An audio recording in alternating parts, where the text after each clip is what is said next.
I had just gone to the bathroom on the plane, never imagining this trip would save my life. Just as I was about to return to my seat, the plane suddenly hit severe turbulence. Before I could react, a sudden sensation of weightlessness sent me tumbling uncontrollably. In terror, I cried out for help, but no matter how long I shouted, there was no response. Soon I lost consciousness from the violent impact. When I opened my eyes again, the silence around me was eerie. The air carried a bone-chilling cold. I felt a sharp pain in my head and quickly lit a match. By the weak flame, I saw blood sliding down my forehead. I ignored the pain. The priority was figuring out what had happened. I struggled to open the door, and the sight before me left me completely stunned. It turned out the plane had crashed on a snow-covered mountain. Bodies of the dead were scattered around. The wind cut across my face like knives. I sank into despair, because the mountain cold had left me completely rigid. I had no choice but to strip clothes from the corpses for warmth. I began searching for other survivors, but after scouring the entire cabin, I found no signs of life. Helplessly, I shouted, "Help!" Just then, a man's voice came from behind. I immediately rushed over and discovered beneath the plane wreckage, another man was still alive. I used all my strength to pull him out.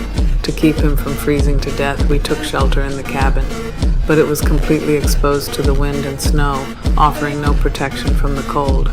Left with no choice, we searched everywhere for warmth and finally squeezed into the tiny bathroom, the only place that could block the blizzard. Our body temperature dropped steadily. Abandoning all modesty, we wrapped ourselves in blankets and held each other tightly for warmth.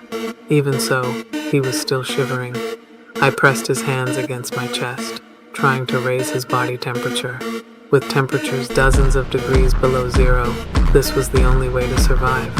That night, we gritted our teeth and endured. The next day, for survival's sake, we couldn't wait any longer. I pushed open the bathroom door, and the sight made my heart sink. In just one night, thick snow had buried the plane wreckage.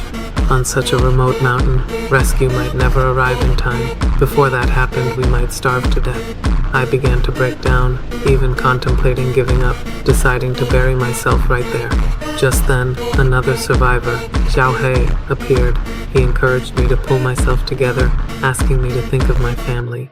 With his comfort, I finally found a spark of strength and abandoned thoughts of suicide. But a new blizzard was approaching. Xiao He suggested we try our luck going down the mountain. Perhaps we'd encounter residents and get rescued. But I completely refused. I believed that in such a